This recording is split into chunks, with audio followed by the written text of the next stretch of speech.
Chris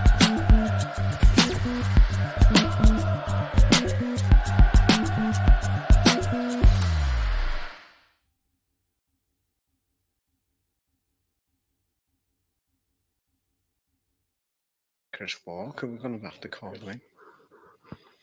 Hello, everybody. Welcome to the latest edition of the Royal Blue podcast. We're going live today with myself and Joe Thomas, fresh from the train from Euston back up to Lime Street, and plenty of rain and plenty of controversy along the way. You're itching to say something there, Joe. A 3-hour train journey just fueled by the fume, I think, wasn't it? I think we could have carried on going. I reckon Preston, Edinburgh would have been in our sights if they'd let us carry on going. Wow.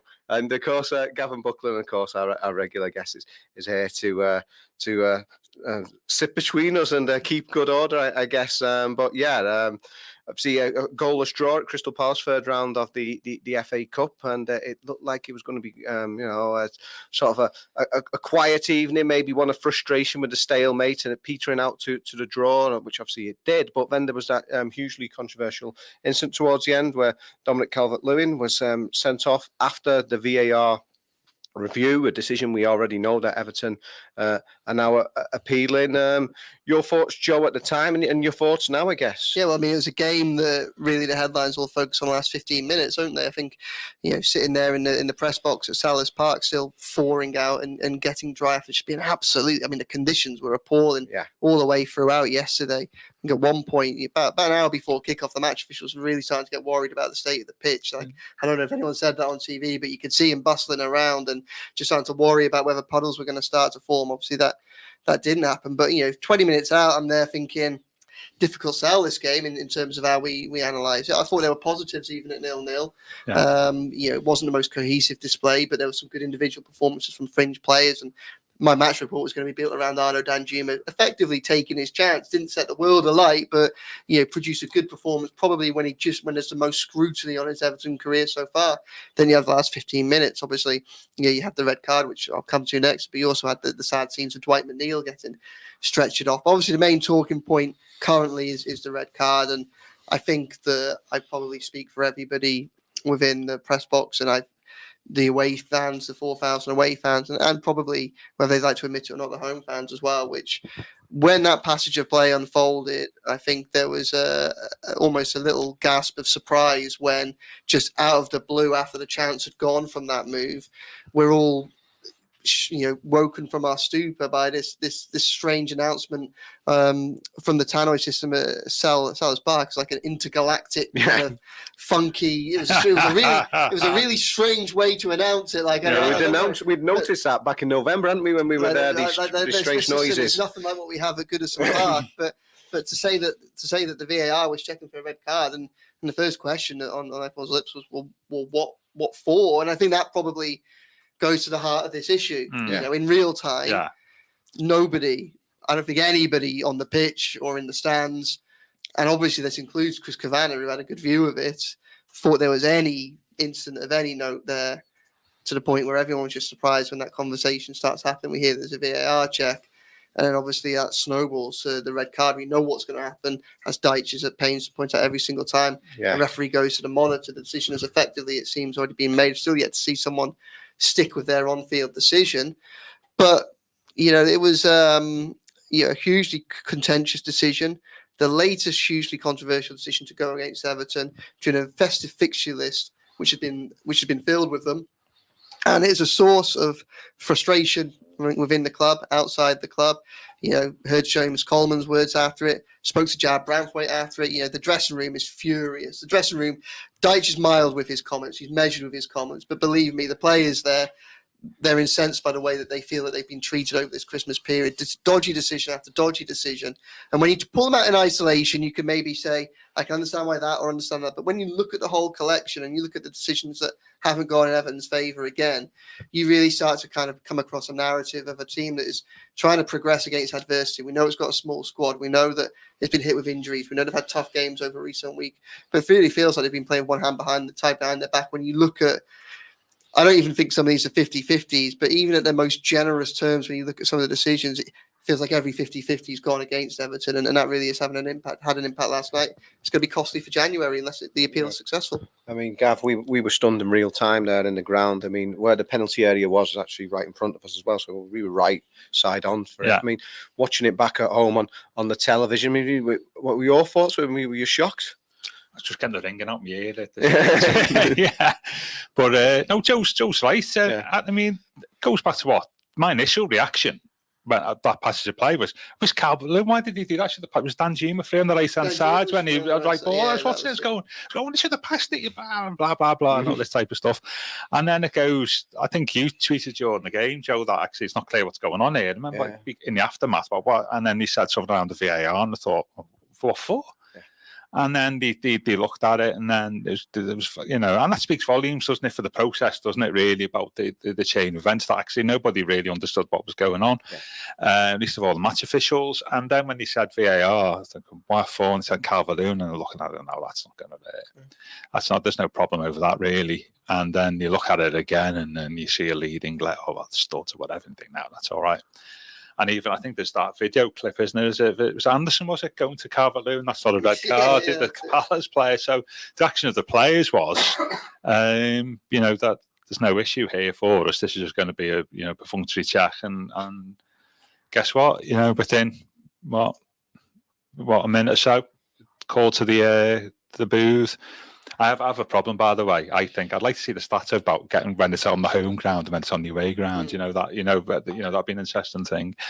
And then when he gets called over, the way it's gone for us so far, this is going to happen. But I was still, couldn't believe it. It was a red card like everybody else, and my angst was then complete with McNeil getting an injury, which we'll obviously talk about. But it was just a sequence of events that I just thought was.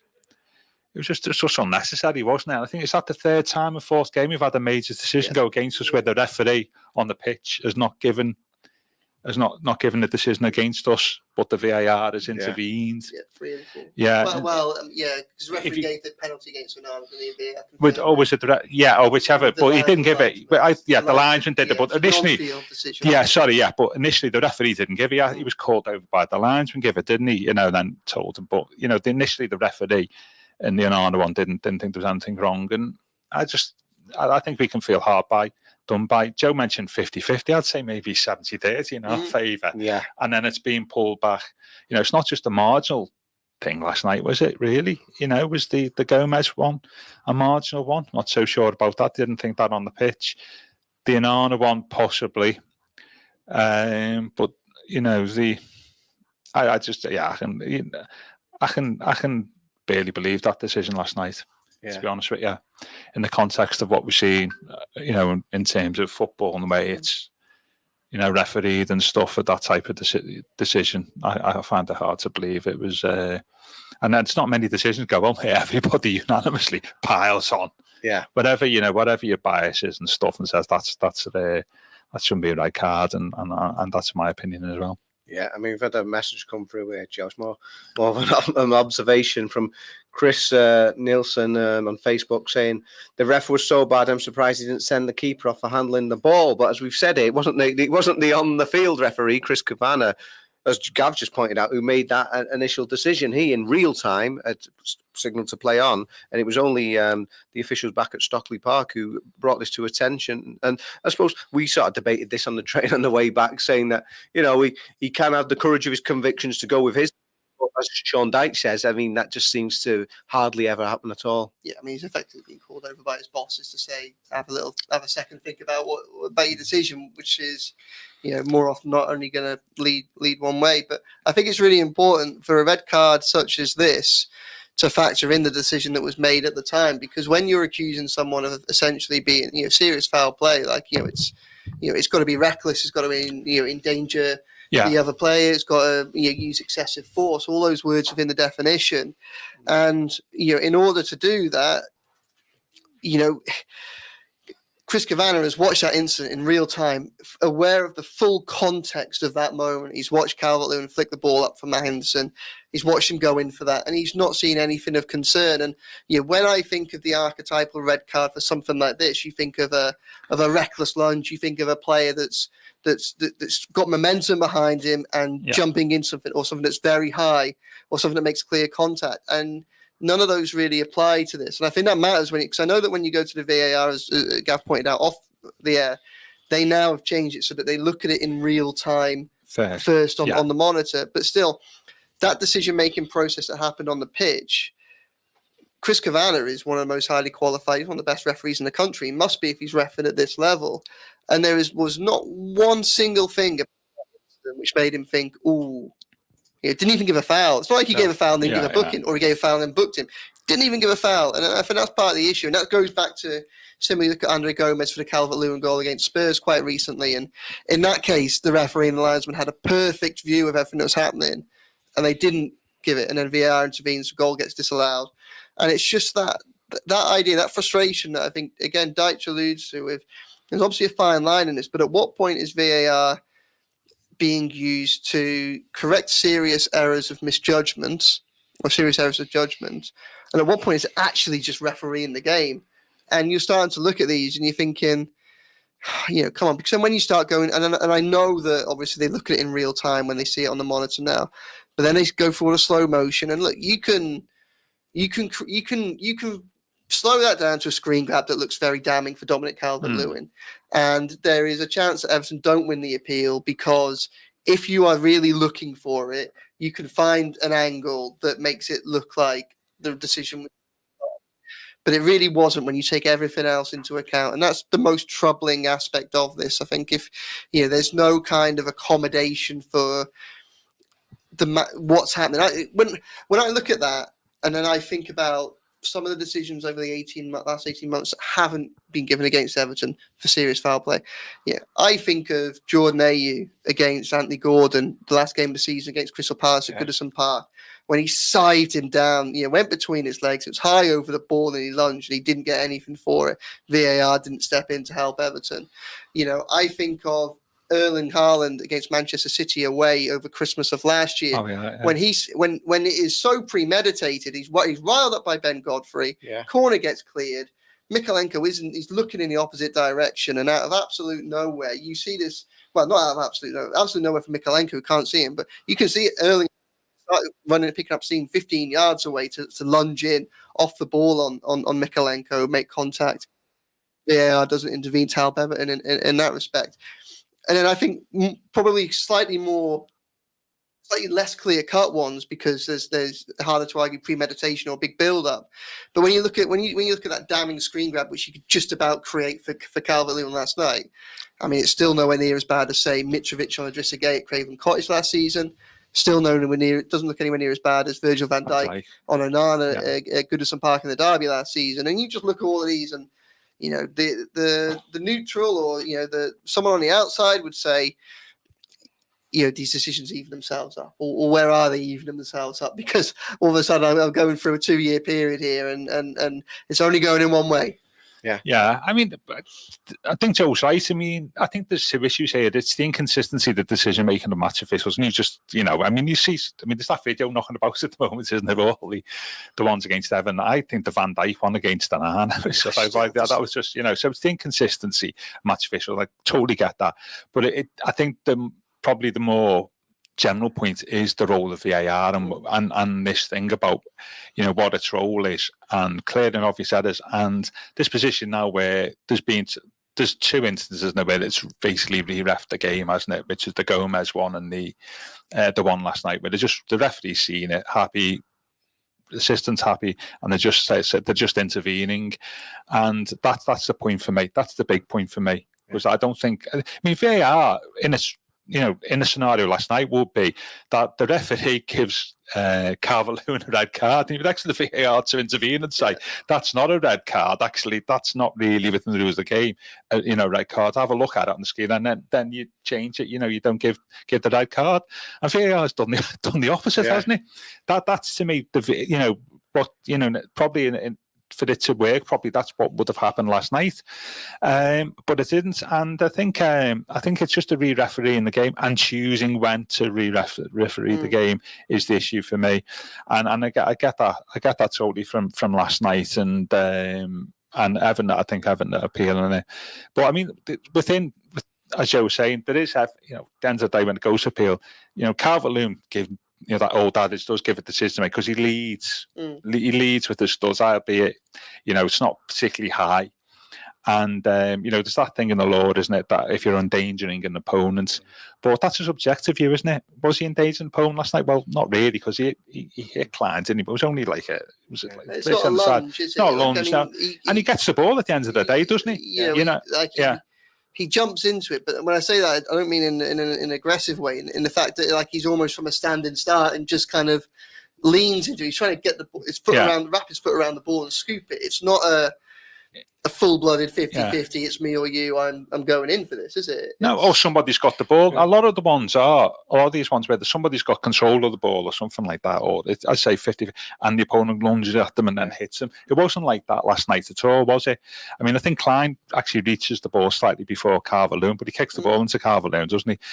He's not in control of the ball. And, and is he endangering an opponent? I don't think he is. And because there's a lot, if that's the case, there's a lot more challenges where the opponent is endangered and sometimes injured, and the red card's not being given, and that's a frustrating thing for me. But the most frustrating thing is the role of VAR, Chris, and the way that's being allowed to change since it's come in, where it's now re-refereeing games. And I think that's something that needs to be addressed sooner rather than later. We've had another comment, but I'm just going to go back to something that Henry Winter said earlier today before FC Everton had launched that appeal, saying that Everton should surely appeal Calvert-Lewin's red.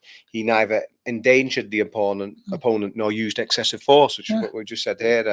The PGMOL has to restore confidence in on-field referees to back themselves. So that's going against what we've been saying here, where they're almost like duty bound to go with what they're being told. Deliver more consistency and worse challenges, get only yellow, and invest even more into improving standards. Now, the comment we've had now, again, from Facebook, from Ken Crosby, he says there should be a time limit. It must be clear and obvious. It should take no more than 50 seconds. I mean, guess this has been one of the major problems is, maybe last night the problem was with the actual decision was being made. But I mean, these issues do go on, and we're left wondering what's going on for seemingly an age. I think I remember the Dominic Calvert-Lewin goal that did get given against Luton. That one seemed to take for ages earlier this season. What was the one on Saturday where they scored after 2 minutes of the game? After took 4 minutes to decide whether the goal had been scored. So actually longer than they played already. Yeah, that's a shout, and that's another aspect of what's clear and obvious. But it's just the re-referee in the game last night. Keith Hacker's a former referee. He was a great referee. Keith Hacker. I mentioned him in my piece later, so yeah, and he was saying last night they had an SVAR working, which I would imagine means supervisor of VAR, and I was wondering what their role in it is. Whatever, yeah, absolutely. What their role in it was, and I get the angst of everybody on this, and it's not just as Henry Winter's just pointed out, it's not just with Everton supporters. So you know something's wrong there, then, don't you, when that's happening?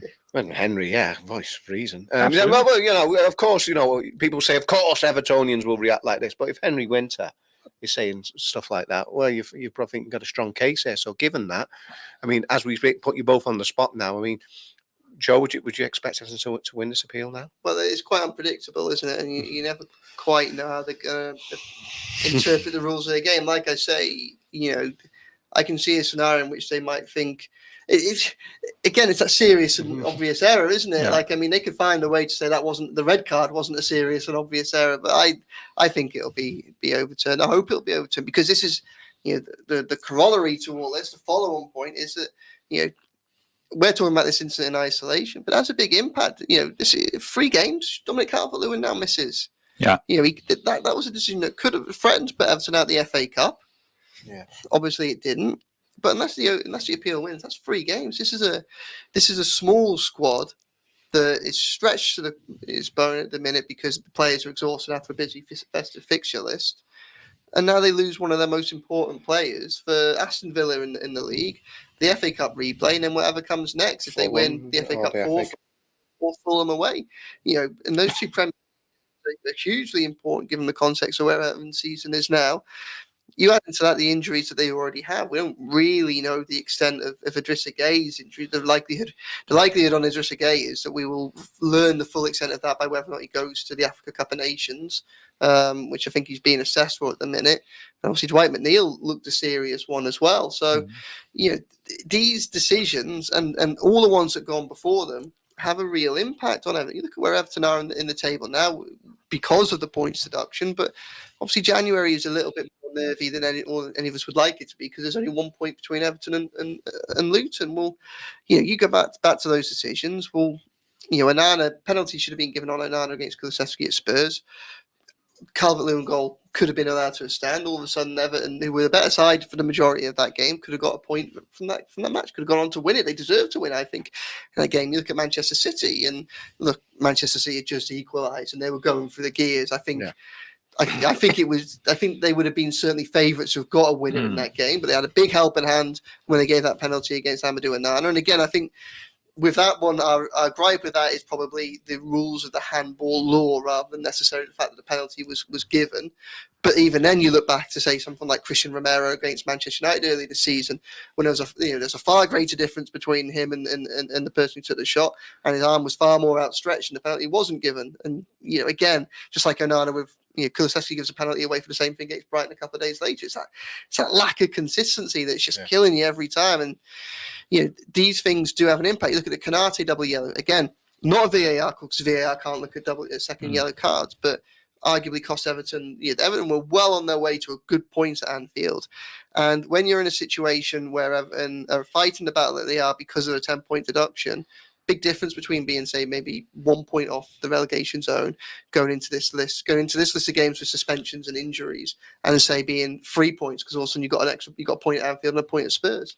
Yeah. Well, before I ask you the same question, Gav, I've got more comments on it because last night was an FA Cup game, but 10-point deduction, and then 10 points possibly lost from negligible calls. All of a sudden, 20 points. But David KT on Facebook, who is understandably upset, he says, our great game is being destroyed and refereed not by refs, but by some clowns miles away with their own agenda. Well, they are referees back at Stockley Park, and it just the way Chris Kavanagh was the man in the middle last night. Next week it might be him on VAR. But do you that's think, an issue in itself, though? Yeah. Do you think that the Everton have got a decent chance with this appeal? Well, I think. Do you know when you make an appeal against a red card, that VAR involvement, you get to hear the conversation? Do we know? I don't know. Don't know. I know they did release it for the Spurs game. Right. Can you ask for it? Because I think there's two elements to the appeal here, isn't it? Whether VAR was used correctly in terms of this clear and obvious error and re-reffing the game issue, and then once it made the decision whether the red card was right in terms of what happened with Calvert-Lewin and the laws of the game and stuff. So I think there's two elements to it in it for me. I don't think we should just be arguing the case over the incident involving the physical incident involving Calvert-Lewin. It's the way the VAR was used. I think should also be part of the appeal, because I don't think, as we were just saying there, I don't think it was ever intended to be used in situations like last night. And it'll be interesting to see what we say, really. But I think the damaging thing, as Joe was saying there, Chris, is not. Well, it could have been damaging last night, but we actually did well, didn't we? With 10 men, thought Beto did okay when he came on. It's the three. If it goes against us, it's missing Calvert-Lewin for 3 games, 3 key games, and that's the more damaging.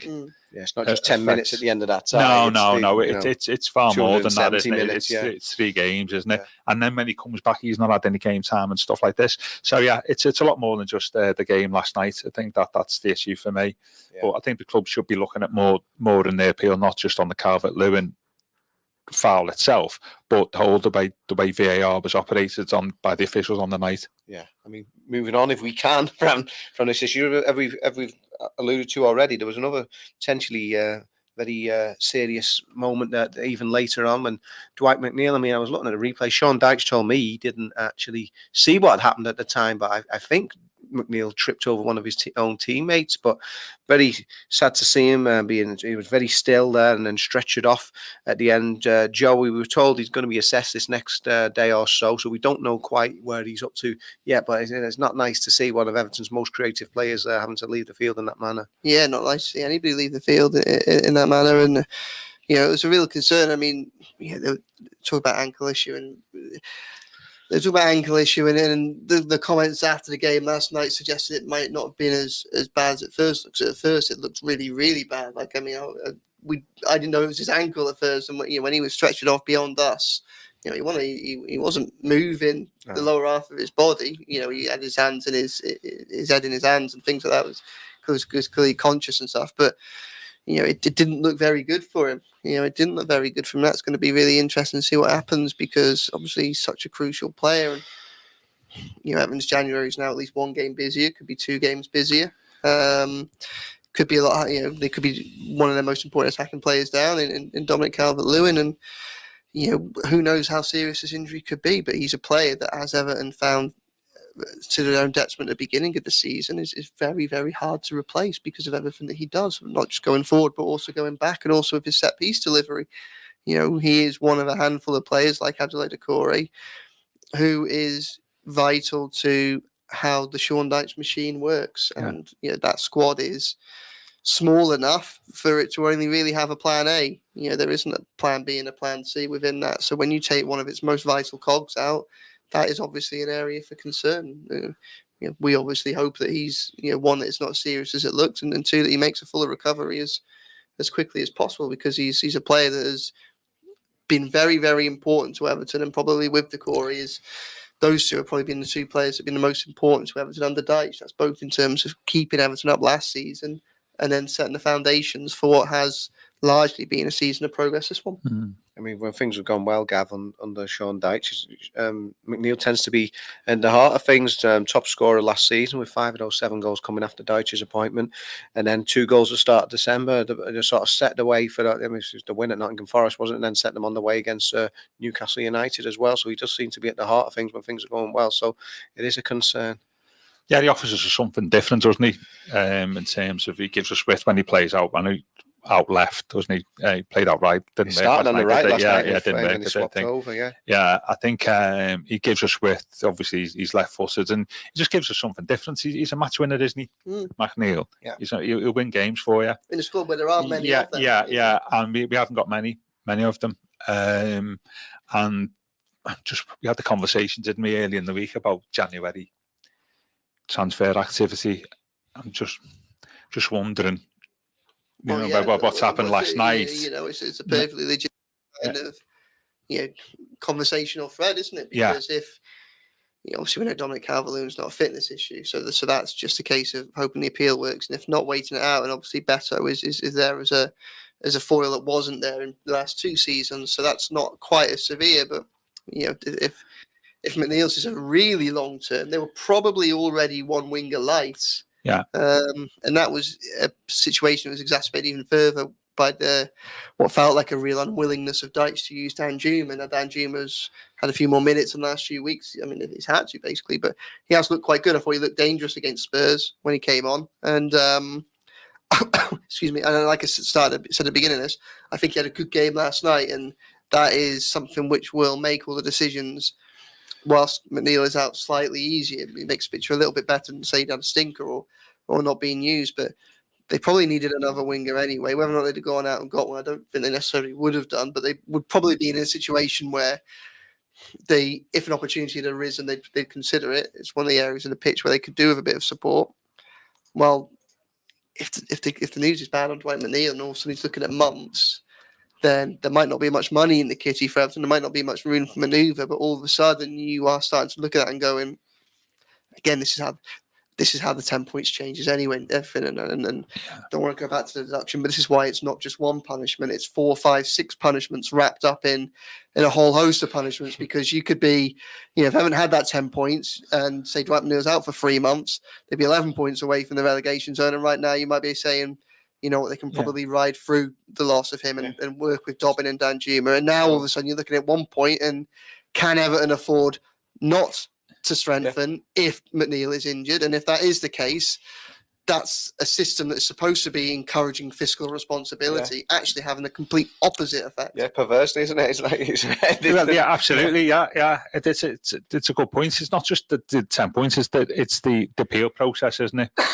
Yeah, because ideally, you'd want the appeal process. I mean, don't get going down the right rabbit hole there. It's like you want that finished by January, don't you? Because that will inform, what we need to do, possibly, and other clubs, as we've said.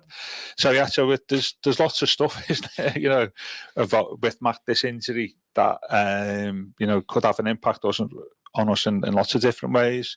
But if you're talking about the players, it always happens in football. The players you least want to get injured always end up more often than not being in the areas you don't have the cover. And McNeil's a player we can not afford to lose for a lengthy period of time, because I think he's a good player, McNeil, and he offers us something different, and he's a match winner, as I say. Yeah, and then the other end of the pitch, we talked about a couple of the positives, obviously, on Juma, but down at the other end, João Virginia. I mean, I must admit, I'm not a fan of the cup keeper policy. I mentioned that beforehand. Jordan Pickford have played all the games this season, including the cup games, and we talked about this. Perhaps the Doncaster Carabao Cup game might have been more obvious chance to feel Virginia, see what he was all about. But put him in last night for what was actually, as we were discussing, his first game in front of a crowd for Everton, because his previous 3 appearances all come in the behind closed doors COVID era. But I mean, he got top marks from me, 8 out of 10, my highest rated play for Everton, and a couple of crucial saves, keeping him in it from Eze second half. Yeah, he played really well. Everton were under caution this game. I said after the game on the little video that he kept Everton in the game, and what I meant by that was that fingertip save in, I think, the 8th minute of 9 in stoppage time. If that goes in, obviously Everton are out of the cup. They've lost the game. But it was a brilliant save, and he made a number of good stops. Wasn't tested throughout, but he dealt with everything that came to him in his air, dealt with all the shots that came his way, and these were very, very difficult conditions for the goalkeeper as well. I mean, him heading out there at the beginning, you think you could forgive him for thinking, Blinkeneck, could have been Doncaster and away in the team at the bottom of League Two. On a dry night in August, and instead I'm up against one of the most promising playmakers in the Premier League in Eze.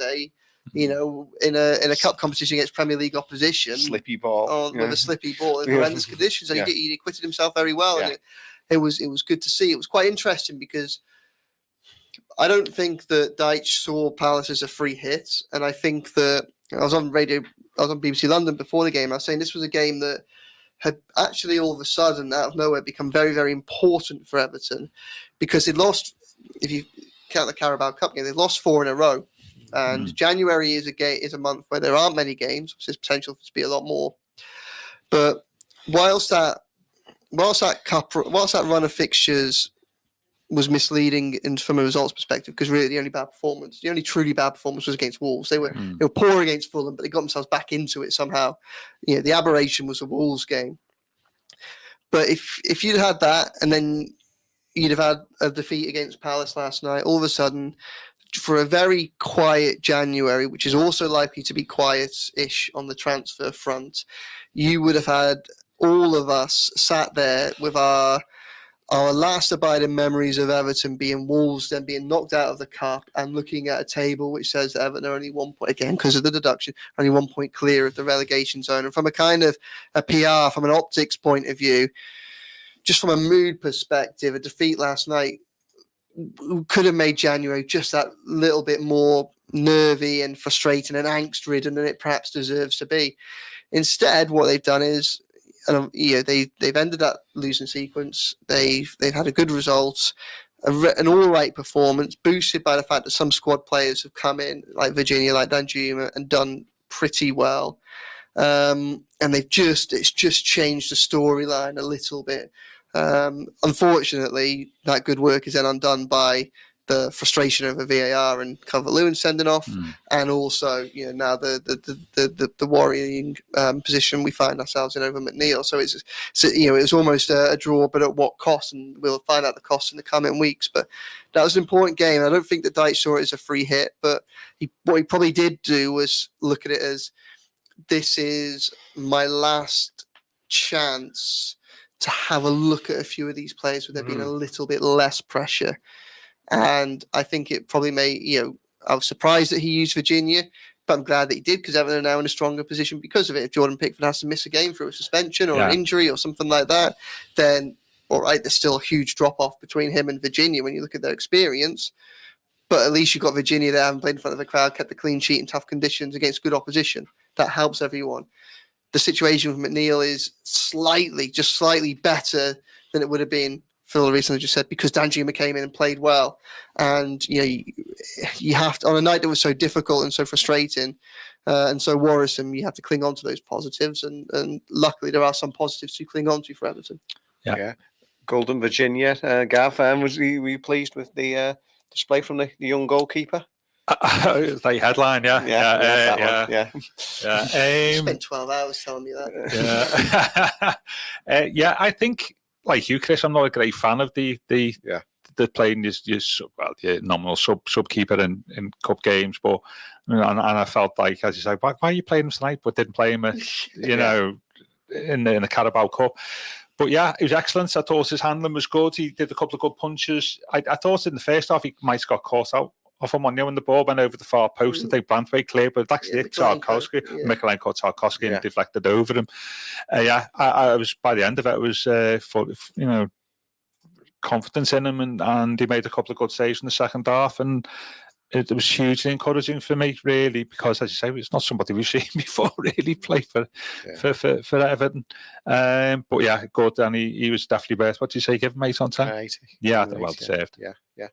Joe, we've had more comments. They're coming in thick and fast. Thanks to all our viewers and listeners out there. It's Two Wheel Lucas on YouTube this time, and Two Wheel Lucas says, why no slow-mo review of the Beto penalty incident? Now, this is something Sean Dyche mentioned in the press conference after the game. Also, the red card doesn't happen if Dyche subs DCL earlier, as he should have done.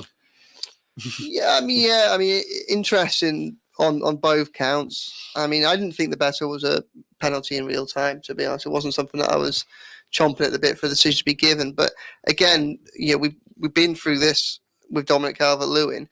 Didn't think that was even a foul in real time. And when you say, oh, there's a decision to be made here, if you wanted to find a reason to send him off, you could just about, I'm not saying it's the right decision, you could just about find a still that got you there.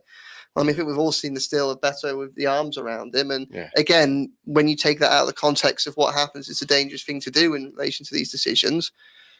But it's as damning as any picture against Calvert-Lewin for the red card, and for that reason, I can understand the frustration. In relation to taking Dominic Calvert-Lewin off, I think he was literally just about to be subbed off. And in fairness to the commenter, we saw the impact that Beto had even with 10 men. He occupied the centre backs, and he created probably the best chance of the game when he crossed for James Garner, and I think it might bobble before it got to Garner, and he put it over the top from about 12-15 yards, and so Beto came in and had an immediate impact. So I think they're fair points. Yeah, I think just to finish on, obviously we've mentioned Danjuma and his contribution, but Amadou Onana, we were talking before we started, Gav. He had a real tough time when Everton were last at Palace. He'd missed the Brighton game. Injury came back. He was very sort of lacklustre. Dyche took him off at half time, and obviously Idrissa Gueye, who came on, went on to score the winning goal that afternoon. But this time was up against Eze, real battle throughout, and he certainly had some great moments.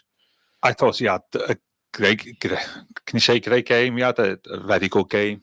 And he's a player, some would say deservedly, has had a lot of stick over the last month, not just because of his penalty against Fulham. He has been way off the pace, hasn't he? And I've seen him a couple of times. I thought he should have gone an hour today. I wouldn't say bottled out the challenges, but I think there was one against, City, where he just didn't appear to be interested.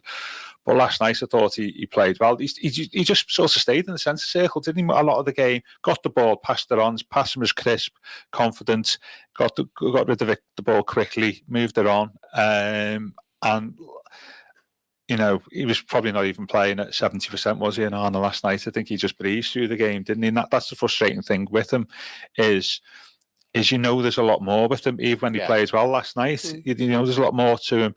and he doesn't really show that. But I thought he was probably our best outfield player last night. I thought he was excellent, and hopefully that's given him. He may have had a kick up the backside at some point, possibly. Hopefully that's given him the impetus for some. Just saying, Joe was saying, some difficult games and difficult times ahead of us if we got a couple of injuries over the next month or two. I thought he was excellent. And what did you give him, mark-wise? You only got the 7 in the end. Oh, yeah, 7, that's all right then. Yeah, go on. Possibly 8, but I thought he was excellent. Yeah, just got to go to you, Joe. As Gav was saying about Onana's general consistency, just before the Wolves game, actually, because Everton had reached the halfway point in the Premier League, I got the old calculator out and I totted up the numbers from the first half of the season with the player ratings. And Onana's average mark was just over 6. And considering, the potential and the ability we all know he's got, and which we know that the club believe he has. I mean, they were saying at the start of the season, obviously Manchester United were linked at that point, and my understanding was that the club felt that Caicedo had obviously just gone to Chelsea for over 100 million, and they felt in time he had the potential to be at that kind of level, if not better. So we all know what a great talent he could be, and it's little glimpses like this that makes us think we just wish he could be like this on a more regular basis. Yeah, I mean there's a wider context in which that's happening. Obviously, he's playing in a side which is limited as well, and he's playing in a side that doesn't have much of the ball, and it'd be interesting to see what he did. Obviously, he plays for Belgium as well. So, I mean, I've got to be perfectly honest. I haven't watched too many 90 minutes of him again playing with Belgium, where obviously they've got some absolute world-class players around him. But I don't think it's necessarily all on him. But, we know that he is a real talent. And I think, obviously, the game that stands out for all of us is Dyche's first game against Arsenal when he ran the show and, impressed the Arsenal dressing room. And, Arsenal are a club that's still interested in him now, partly because of that and partly because they can see the talent that he is. Obviously, part of him maturing as a player is finding some consistency, and that isn't easy. And of course, he has suffered injury as well. So he missed a good 4 or 5 weeks, didn't he, across November, December. But there's no doubt that there's a talent there, absolutely no doubt. And if Everton are to get to a position where they can kind of kick on to the next stage of their progress and consolidate themselves as a mid-table side, he's a player that can almost help fast-track them to get there. I think we all probably anticipate that his long-term future is away from Everton. It feels like that's the narrative around him. And it probably feels as if it would take him to move to another club, and then we'll probably see far better from him and go, where was that player for Everton? But I think he's got potential to be there. What he's got to do now is, if that's his agenda, he's got to justify the price tag, because Everton will obviously value him very highly, and the better position Everton in financially, obviously things aren't brilliant on that front at the moment, the more willing they'd be to hold out for that. But there's a lot of hype around him, and he still has to live up to that, I think, and he has to find consistency is a big part of that. But we know he's a very good player, and he played very well last night, and he was probably the major role in keeping Everton quiet. So, he deserves credit for that, and hopefully, he can grow into the second half of the season and really help, because, like Gav alludes to there, Everton are going to need everyone to step up. Well, for a long time, it didn't seem so, but we always seem to have plenty to talk about, whatever happens. Something always crops up. We'd have a much shorter podcast if the game finished on 70th minute, wouldn't it? Absolutely, yeah. But we'll be obviously the break now ahead of the Aston Villa game. But we'll be back with you again next week with more views on the Blues. But I've been your host, Chris Beesley, been joined by Joe Thomas and Gavin Buckland. This has been the Royal Blue Podcast.